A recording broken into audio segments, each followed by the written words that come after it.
Hello everyone, welcome to निर्माण study. दोस्तों, जैसा कि आप लोग को पता है, अपना ये क्लास वर्ब का चल रहा है। वर्ब हम लोग पढ़ रहे हैं, जिसमें आज हम लोग पार्ट 3 पढ़ेंगे। पार्ट 1 और पार्ट 2 हो चुका है। ये दोनों पार्ट आप लोग के लिए जरूरी है। अगर देख लिए होंगे तो बहुत अच्छी बात है, नहीं तो नीचे डिस्क्रिप्शन में दिया हुआ है, वहां से देख लीजिएगा। ओके जी, क्योंकि पार्ट 1 में हम लोग वर्ब को बहुत अच्छे से एक्सप्लेन किए हैं। उसका क्या है ना, इंट्रोडक्शन के साथ साथ भी ये जो मेन वर्ब क्या होता है, हेल्पिंग वर्ब क्या होता है, हेल्पिंग वर्ब कितने तरह के होते हैं, उसके अंदर कौन कौन आते हैं, ये सब बात किए थे। सेकेंड क्लास में हम लोग मेन वर्ब में कौन कौन आता है, जिसमें इरेगुलर क्या होता है, रेगुलर क्या होता है, V1 को अलग से हम लोग पढ़े थे, V2 को अलग से पढ़े अच्छे से एग्जाम्पल के साथ, V3 को भी, है ना, मतलब V1 V2 V3 सबको पढ़ चुके हैं। अगर आप लोग नहीं देखे तो जरूर वो देख लीजिए। आज के क्लास में हम लोग बात करेंगे V4 और V5 के बारे में, है ना, और साथ ही साथ सबसे बड़ी बात आज के क्लास में जो होने वाला है वो इंग्लिश ग्रामर या इंग्लिश बोलने में, इंग्लिश लिखने में जो सबसे ज्यादा दिक्कत आता है किसी भी स्टूडेंट को, वो होता है किसी भी वर्ब का V1 अगर पता है तो उसका V2 क्या होगा, अगर V2 पता है तो उसका V3 क्या होगा, है ना। ये तो V1 V2 V3 जो याद करने का जो समस्या है वो समाप्त हो जाएगा। वैसे V4 और V5 का समस्या कल समाप्त किए थे, आज भी थोड़ा बात कर लेंगे। तो ये क्लास आप लोग के लिए बहुत ज़्यादा जरूरी है, बहुत ज़्यादा बेनिफिशियल है, क्योंकि अगर आपको वर्ब समझ में आ गया तो आपके लिए इंग्लिश लिखना, बोलना और साथ ही साथ टेंस, वॉइस और नरेशन ये सब कंप्लीट हो जाएगा। क्लियर ना। तो आज बहुत जबरदस्त ट्रिक लेके आया हूं आप लोग के लिए। तो चलिए स्टार्ट करते हैं हम लोग वर्ब पार्ट 3, है ना।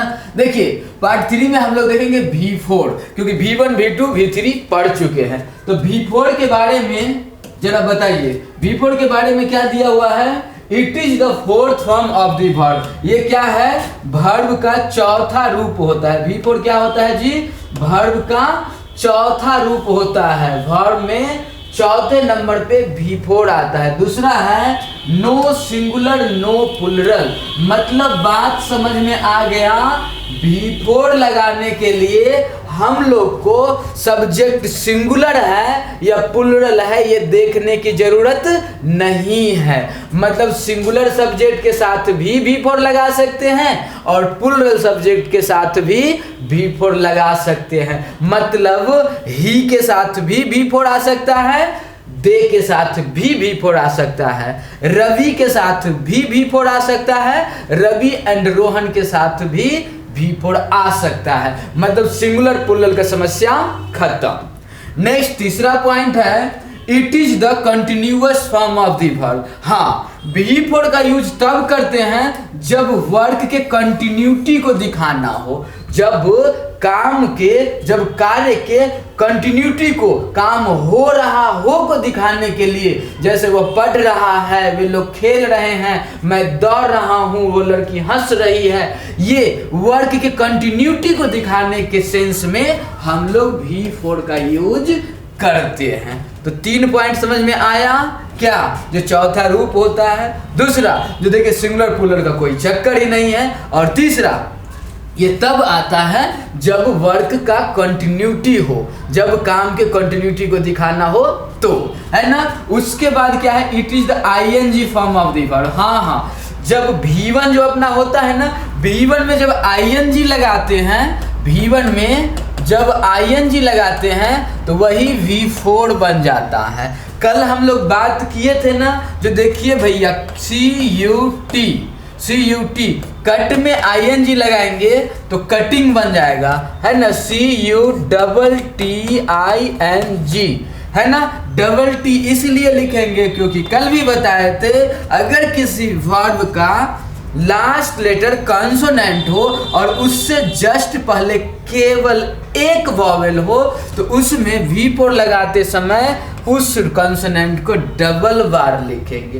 अगर ऐसा होगा तभी डबल बार लिखेंगे, बाकी कभी भी नहीं लिखेंगे। अगर यहाँ पे रह जाता इट, तो इट में केवल ING लगाते, वहां पे टी को डबल बार नहीं लिखते। क्लियर ना? तो इसका क्या होता? EATING, बट लास्ट में कॉन्सोनेंट होगा और उससे पहले केवल एक वॉवेल होगा, तो लास्ट वाले कॉन्सोनेंट लेटर को एक बार और लिखेंगे, फिर ING लगाएंगे। इतना समझ में आ गया? चलिए, तो ये हो गया आप लोग का ये हो गया आप लोग का वर्ब। ओके जी, चलिए एक है इसका यूज कहाँ करते हैं, तो यूज देखिए, इसका यूज हम लोग करते हैं प्रेजेंट कंटिन्यूअस में। कहाँ जी? प्रेजेंट कंटिन्यूअस में इसका यूज करते हैं। इसका यूज हम लोग पास्ट कंटिन्यूअस, पास्ट है, पार्ट नहीं है, क्या है जी? पास्ट है। तो इसका यूज कहाँ करते हैं? पास्ट कंटिन्यूअस में, और इसका यूज करते हैं फ्यूचर कंटिन्यूअस में।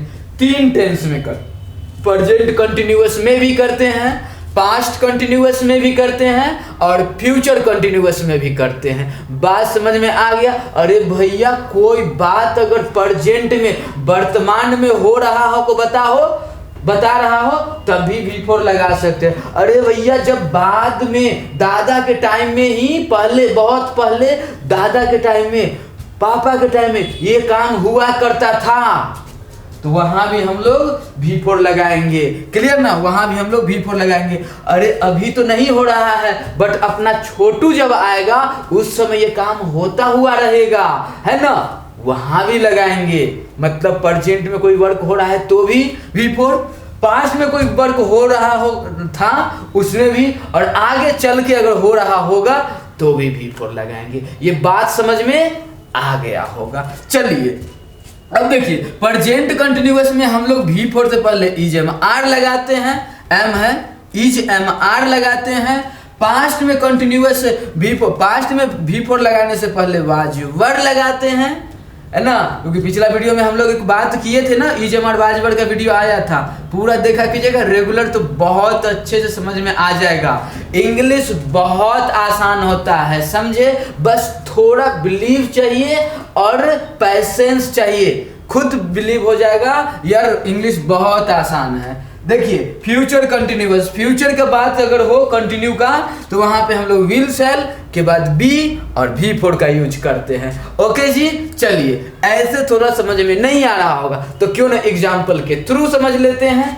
आइए देखिए, आ गया आप लोग के लिए एग्जाम्पल। वे लोग पढ़ रहे हैं, वे लोग पढ़ रहे हैं। प्रेजेंट में काम कंटिन्यू है ना, पढ़ने का काम जारी है ना, बस वे लोग। और वे लोग का स्पेलिंग तो पता है, वे लोग का स्पेलिंग दे होता है। क्या होता है जी? दे होता है, दे। और दे के साथ ISMR में से क्या लगाइएगा? तो R लगाएंगे, दे आर। और रीड होता है पढ़ना का, READ, और उसमें लगा दिए ING, तो यही बन गया V4। देखिए हो गया रीडिंग, तो दे आर रीडिंग। आ गया समझ में? चलिए, अच्छी बात। दूसरा, वह स्कूल जा रही है, वह स्कूल जा रही है। अब रही है मतलब कोई लड़की है, लड़की वाला में तो बात समझिए रहे हैं। हाँ, तो C लगा दिए, और C के साथ ISMR में से इज लगाएंगे। और गोइंग टू स्कूल, अगर रहता वह कॉलेज जा रहा है तो लगाते he is going to college, he is going to college. अगर रहता मैं स्कूल जा रहा हूं तो I am going to school. आ रहा है बात समझ में? आइए नेक्स्ट है, मेरा भाई गाना गा रहा है। प्रेजेंट में काम कंटिन्यू है तो लिखेंगे my brother is singing a song, my brother is singing a song. यहां पे रहता तुम गाना गा रहे हो तो लिखते you are singing a song. अगर आता मेरी मम्मी गाना गा रही है तो क्या लिखते? My mother is singing a song. अगर रहता मेरी मम्मी और मेरे पापा गाना गा रहे हैं तो क्या करते? My mother and my father are singing a song. आया बात समझ में? चलिए, तो ये तो था प्रेजेंट का बात। अब जरा करते हैं पास्ट का बात। हम लोग खा रहे थे, हम लोग है तो वी, और वी के साथ वाज वर्ड में क्या लगाइएगा? वर। तो वी वर रीडिंग। अरे खा रहे थे है ना जी, तो खा रहे थे ईटिंग होगा ना। देखिए तो गड़बड़ कर दिया, खा रहे थे ना तो ईटिंग। तो हम लोग खाना खा रहे थे, वी वर ईटिंग। आइए नेक्स्ट क्या है? वह रो रही थी, तो वह सी, अब वो सी के लिए क्या लगाएंगे? वाज। She was weeping. यहीं पे रहता, मैं पढ़ता रहूंगा, फ्यूचर का बात हो गया, मैं पढ़ता रहूंगा।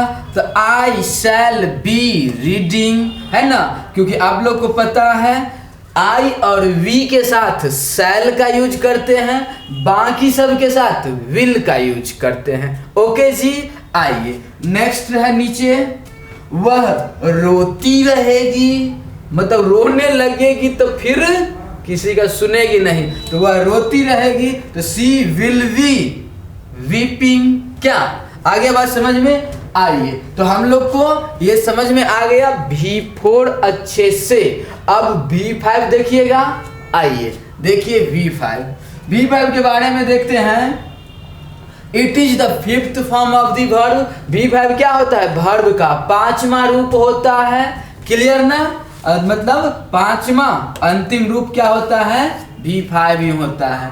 It is the singular form of the verb. अच्छा ध्यान दीजिएगा, V5 का यूज सिंगुलर सब्जेक्ट के लिए करते हैं, सिंगुलर के लिए करते हैं, मगर ही है तभी V5 आएगा, सी है तभी V5 आएगा, इट है तभी V5 आएगा। कोई एक नाम है जैसे रवि है तभी V5 आएगा। अगर रवि के साथ रोहन जोड़ दिए तो फिर V5 नहीं आएगा। क्लियर ना? तो सिंगुलर फॉर्म में यूज करते हैं। नेक्स्ट क्या है? It is the present form of the verb. अच्छा ये बात भी समझ में आ गया। अरे यार V5 का यूज हम लोग केवल प्रेजेंट में करेंगे, मतलब वर्तमान काल में, वर्तमान टाइम में, प्रेजेंट में अगर कोई सिंगुलर सब्जेक्ट है तभी V5 का यूज करेंगे, अन्यथा नहीं करेंगे। आया बात समझ में? अच्छा जी, इसका स्ट्रक्चर क्या होगा जो देखिए, सिंपल प्रेजेंट में यूज करते हैं मेनली। इसका स्ट्रक्चर होता है subject plus V5 plus other word. कैसा? Subject plus V5 plus other word, और वो भी सब्जेक्ट कैसा चाहिए? सिंगुलर होना चाहिए, और होगा तभी हम लोग V5 का यूज करेंगे, अदरवाइज नहीं करेंगे। क्लियर ना? चलिए, क्योंकि हम लोग V1 पढ़े थे, याद है? यस, V1 का यूज भी सेम ऐसे ही होता है, बट V1 का यूज हम लोग प्लूरल के लिए करते हैं, प्रेजेंट में प्लूरल के लिए करते हैं, और V5 का यूज प्रेजेंट में सिंगुलर के लिए करते हैं। क्लियर जी? चलिए जरा एग्जाम्पल देखें। आइए देखिए, एग्जाम्पल है रवि जाता है, रवि जाता है, तो रवि का स्पेलिंग क्या हो गया? रवि और जाना का गोज, है ना? तो रवि जाता है, ये गोज क्या है? V5 है। अभी हम लोग बात करेंगे, रटने का खत्म हो जाएगा कहानी, है ना? अगर यहीं पे रहता रवि एंड रोहन, रवि एंड रोहन, तो गोज नहीं होता, रवि एंड रोहन गो होता है ना, और केवल रवि है तो गोज है। वह जाती है तो क्या है? She goes, she goes.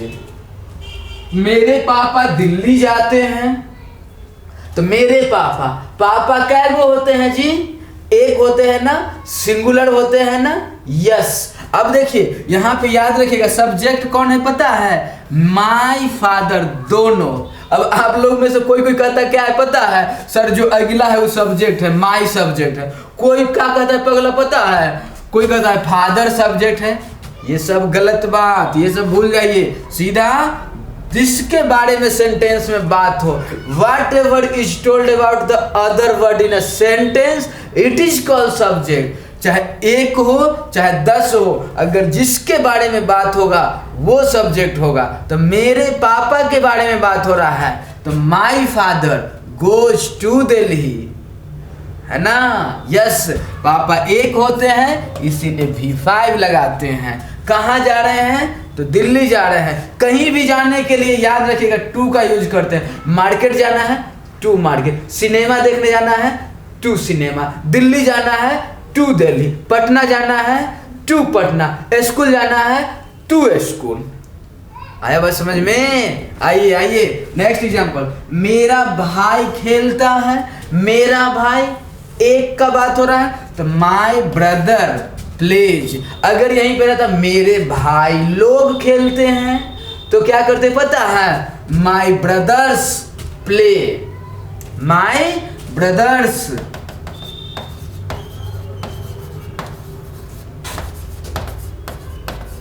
बस प्लेज नहीं प्ले होगा, क्योंकि माय ब्रदर्स प्रेजेंट में बहुत ज्यादा हो गया तो इसके लिए हम लोग V1 का यूज करते हैं। प्रेजेंट में एक का बात हो तो उसके लिए हम लोग V5 का यूज करते हैं। ओके जी, उम्मीद है आप लोग को V1, V2, V3, V4, V5 समझ में आ गया होगा। एक बात याद रखिएगा लाइफ टाइम के लिए। देखिए जी, जिस स्टूडेंट को V1, V5, ये V1, V2, V3, V4, V5 में समस्या समाप्त हो गया, उसके लिए टेंस का समस्या समाप्त, वॉइस का समस्या समाप्त, नरेशन का समस्या समाप्त, कुछ लिखने के लिए टेंशन नहीं होगा, कुछ बोलने के लिए टेंशन नहीं होगा, है ना। और जो सबसे बड़ा खुलासा अभी करने जा रहे हैं आप लोग के लिए, वो देखिए क्या है। आ जाओ मेरे दोस्त, कहाँ हो छिपके बैठे। देखिए हम आप लोग के लिए लेकर आए हैं वर्ब फॉर्म के समस्या से समाधान। आज के बाद आप लोग को कोई भी वर्ब फॉर्म में कोई समस्या नहीं होगा। देखिए जैसे क्या है, कुछ ऐसे वर्ब फॉर्म होते हैं जिसका V1, V2 और V3 तीनों डिफरेंट होता है, अलग अलग होता है। कुछ ऐसे वर्ब फॉर्म होते हैं जिसका V1 तो अलग होता है बट V2 और V3 सेम होता है। कुछ ऐसे वर्ब फॉर्म होते हैं जिसका V1, V2 और V3 तीनों सेम होते हैं। और V4 और V5 को तो हम कल ही हटवा दिए थे, क्योंकि V4 भैया क्या होता है, जब V1 में ING लगाते हैं V4 बन जाता है, रटना बंद। V5 क्या होता है, जब V1 में S या ES लगाते हैं तो V5 बन जाता है, रटना बंद।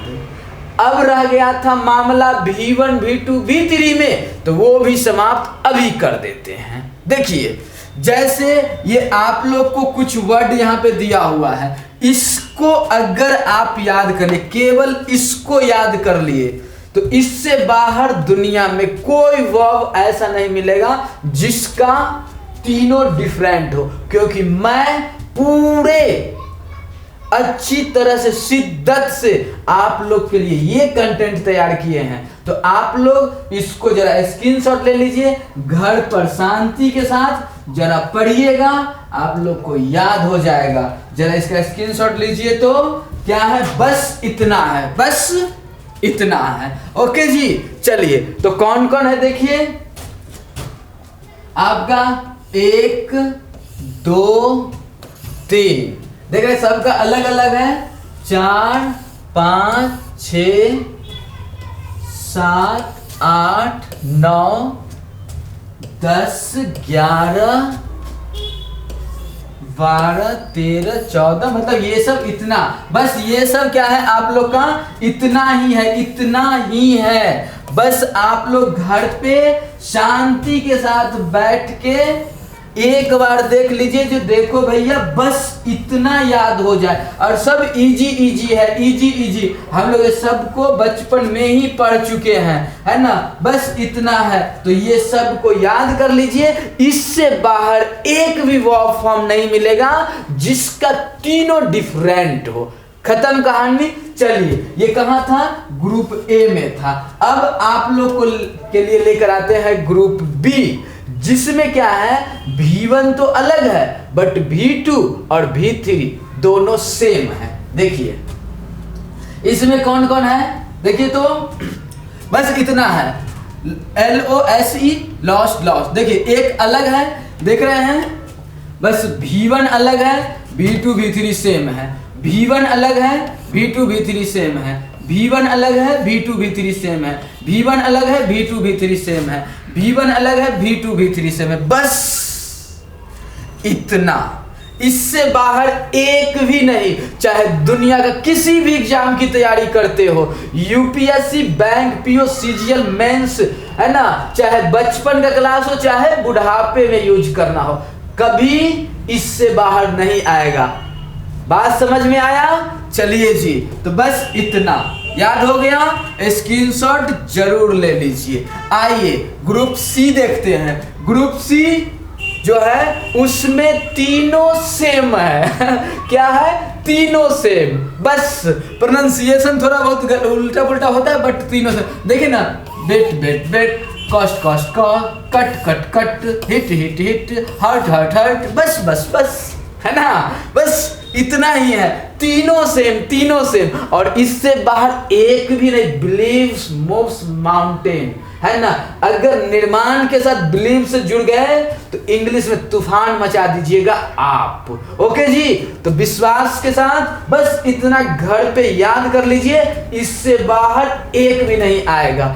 अब मन में आएगा पूरा वर्ड समाप्त हो गया? नहीं जी, अब बताते हैं एक मेन कंसेप्ट, है ना, जिसका V1 जो होगा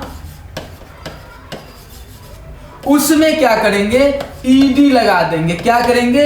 ईडी लगाएंगे, और V2 V3 सब खत्म। यस यस, ग्रुप ए में डाले जो, उसका तीनों अलग अलग। ग्रुप बी में डाले जिसका एक तो अलग है, बाकी दो सेम है। ग्रुप सी में डाले उसको जिसका तीनों सेम है। और ग्रुप डी में क्या डाले पता है? जो भी भर भी तीनों से बाहर दुनिया में जो भी भर बच गया, सब में ईडी लगा दीजिएगा, V2 भी बन जाएगा, ईडी लगा दीजिएगा, V3 भी बन जाएगा, खत्म कहानी। विश्वास है ना? याद कर लीजिएगा। अगले क्लास में हम लोग और अच्छे से बात करेंगे finite verb, infinite verb, transitive, intransitive, बाकी सब कुछ हम लोग अगले क्लास में देखेंगे। उम्मीद है आज का वीडियो आप लोग को बहुत अच्छा लगा होगा। प्लीज अपना जितना दोस्त है उन सारे दोस्तों को शेयर कीजिए। सब्सक्राइब नहीं किए होंगे तो सब्सक्राइब जरूर कर लीजिए। अच्छे से पढ़ेंगे। Thanks for watching this video.